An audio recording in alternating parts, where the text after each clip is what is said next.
mostly familiar with the story of Hansel and Gretel on how their parents abandoned them in the woods and they come across the scary witch who tries to eat them. In this different version of Hansel and Gretel's story, the names are swapped and we soon understand why when playing the game. The slight name change in the title is to gently signify the importance of Gretel's role in leading the duo and fighting on to survive. Gretel is the smarter and braver one, with Hansel being seemingly younger and still a child, not understanding the gravity of the situation that they are in, which is being the subject of the parents killing them and abandoning them in the forest, which we quickly learn to be full of dangerous folklore monsters and hazards with 100 different ways of dying.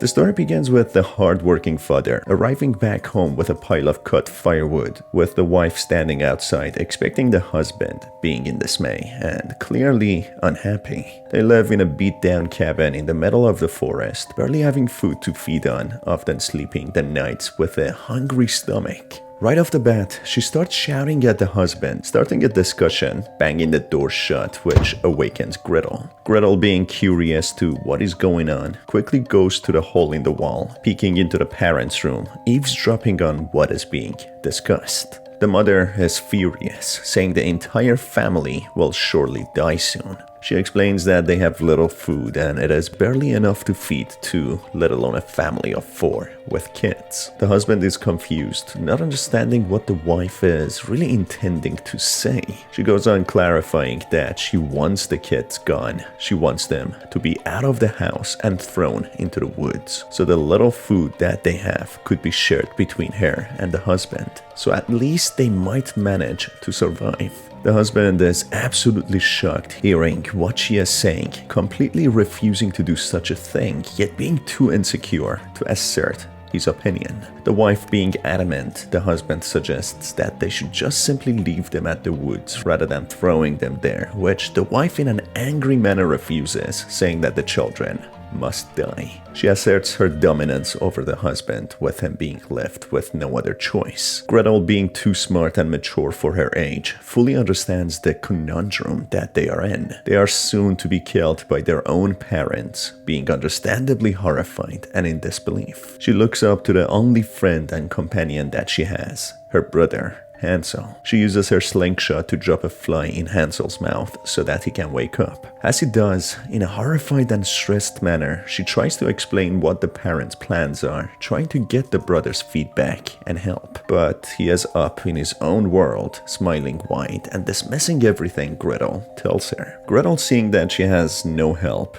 thinks about all the possible ideas and plans of what they could potentially do. Maybe leaving a trail of stones behind could help them track back and get back home, or maybe they could do something else. But for now, they should leave the house and explore around, finding a way to survive their doomed fate. For all that matters, they are innocent children who were brought into this world unwillingly, and now, when they have feelings and can experience fear and pain, they are threatened to have this precious life taken away from them. Gretel leaves the cabin, searching the surrounding place for small little stones which she can leave behind when the parents take them to the forest. As she does so, she comes across the dangers of the woods, with each and every animal being a threat and a risk to her life. The beehive on the cabin has some really aggressive bees who could sting her to the point of her getting swollen and suffocating. The crows in the story are very hostile and would poke the eyes, lift the kids in the sky and drop them, and much more. There is an oversized spider who has a taste for children's flesh and would surely attack Gretel if she gets close enough. Unfortunately, all the stones are scattered around and she needs to outmaneuver all these beings and hazards to obtain them. There are a few bonus deaths and it all relies on Gretel's actions. She could actually turn on her brother and use her slingshots to hit him with rocks. If she does so repeatedly, poor Hansel starts cowering, scared of what she is doing to him. If she continues doing it, Hansel starts bleeding and getting severely injured, who eventually gives in to his injuries and dies.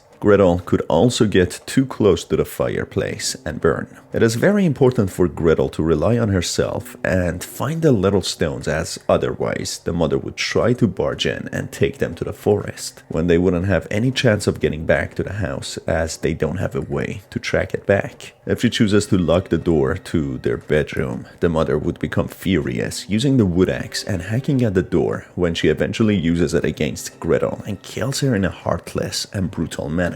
It is unimaginable what parent would do such a thing or even think about such a thing, but in this grim story, this is a reality where the mother is a heartless monster who would rather have her children die than spend her days hungry. Eventually, after some time, when Gretel manages to find 10 stones, the mother comes barging into the bedroom, telling the kids that she wants them to come with her and the father to the forest. Gretel, clearly knowing what her plans are, tries to act unaware and test the mother's compassion, asking her why she wants them to go. That's when the mother collapses into a state of anger and frenzy, simply shouting that they need to go to the woods. On their way, we clearly see the self-centered narcissist the mother is, and what a coward and insecure person the father is. The mother is standing on her cart while the father slaves away, carrying her and pulling her. In here, the children must run faster than the cart, as if they slow down, the cart would run them over instantly, killing them. On the other hand, if Gretel hits the father with the slingshot, he would fall and get run over by the cart and die. This instantly gives us a game over, depicting what a thoughtful and compassionate person Gretel is, who cares about her father deeply, despite the father being an accomplice in taking the children to the woods for them to die. The children soon arrive at the forest, where they are left on their own, with the parents leaving them. This then takes us to chapter 2.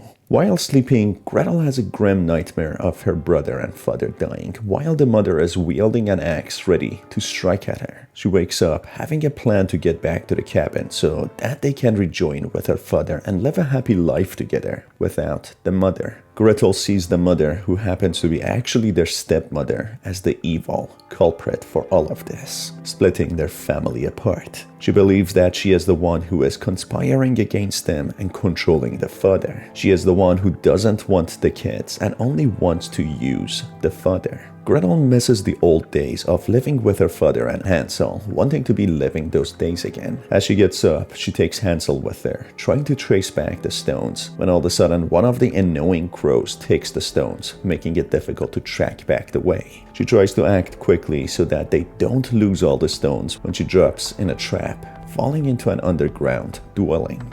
On the other hand, Hansel, being the child that he is, gets distracted by a fairy and runs after it, seemingly forgetting all about Gretel. Gretel has fallen into a buried tree bark, which has become the dwelling of a monstrous treeman entity who acts in mysterious ways and forces children to eat his food. He offers them 3 choices: a somewhat normal meal, a mysterious meal, and a severed human body part. Gretel must be careful at choosing each time, as otherwise she could lose her life. It turns out it is all nothing but a test, with the treeman entity being psychotic. There are 3 other children strapped by rope on the table. One of the surviving children begs Gretel to save them, while one of the kids has already died and another has turned into a tree. If Gretel doesn't choose carefully, she suffers a similar fate, with tree parts and branches growing through and out of her, killing her. Choosing correctly, she gets awarded some wine and eventually a birthday cake. She needs to think smart, and when the cake is brought to her, she needs to spit the wine into the treeman's face, which would ignite with the cake's candles, burning the treeman. That way, she can cut herself loose and be free. Unfortunately, the fate of the other kids is not so bright, as Gretel simply leaves them behind, being all strapped to their chairs. For Gretel, she is on survival mode. She wants to find her brother and find some money to get back home to her father, so maybe he can relax for at least a little while and not worry too much about money and food, and possibly, or hopefully, get rid of the stepmother. As she leaves the tree bark, she comes across a more horrifying and treacherous forest full of dangers. She finds a bear that is blocking the way, who would tear her apart if it is disturbed. There are wild animals and supernatural entities hunting the place, and she needs to use her wits to overcome them all.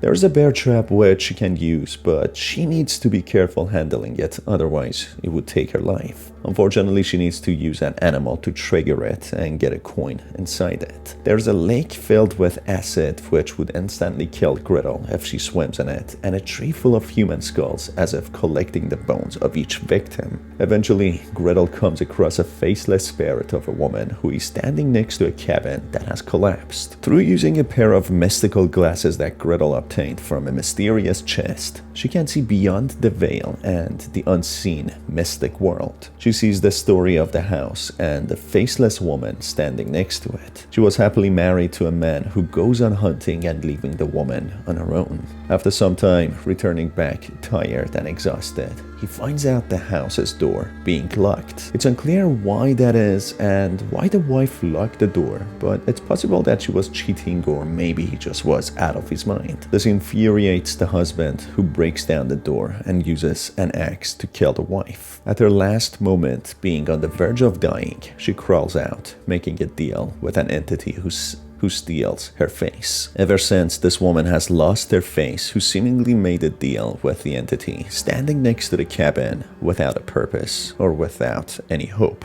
Also in the backstory, Gretel sees the husband burying the murder weapon, the axe, which she needs to find a shovel for to dig out in order to use in her journey. In the strange forest, Gretel can meet a strange and sinister looking merchant who offers Gretel useful tools in exchange for money that she finds in the forest. She only goes deeper and deeper in this rabbit hole, meeting and finding more bizarre and nightmarish entities and places. She comes across a large tree with a hollow, having 2 gravestones on either sides of it. Using the glasses, she can see that these graves belong to herself and her brother, Hansel, or at least what will come of them if she doesn't come up with a plan quickly to save herself and her sibling. These glasses seem to reveal what is hidden.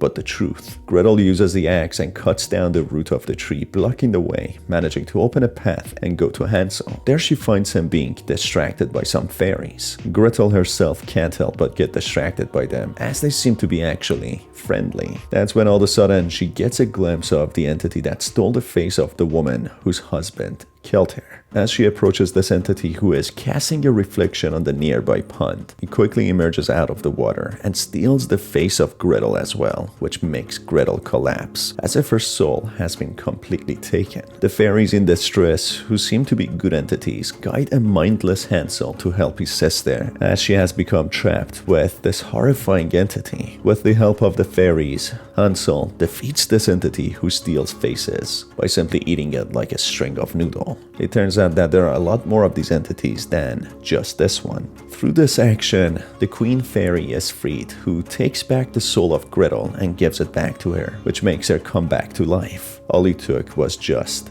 a mirror. Gretel soon comes across more dangers and mysterious monsters and hostile beings. She comes across a faceless old man who doesn't seem to see or hear her. If he is provoked, he would strangle Gretel to death. This man had his face stolen some time ago by one of these evil spirits, who also took the man's hat. Gretel can show the face of the mirror to the entity, which would trap the face in the mirror, which can be then taken back and given to the old man, being free and having his life back. Similarly, Gretel can do the same for the woman who was murdered by her husband. If she traps the soul in the mirror from one of the entities taking the souls being protected inside a flower, she can free the woman, who instantly dies with her soul being freed. Eventually, by passing all the monsters and entities in this horrifying forest, with a monstrous ancient being stuck in an ice cave, Gretel and Hansel trace back the stones, which leads them to a house, which clearly belongs to the witch in the woods, who would pose as the biggest threat to both the siblings. This brings us to the end of the game, which unfortunately hasn't gotten the new chapter till now after over a decade.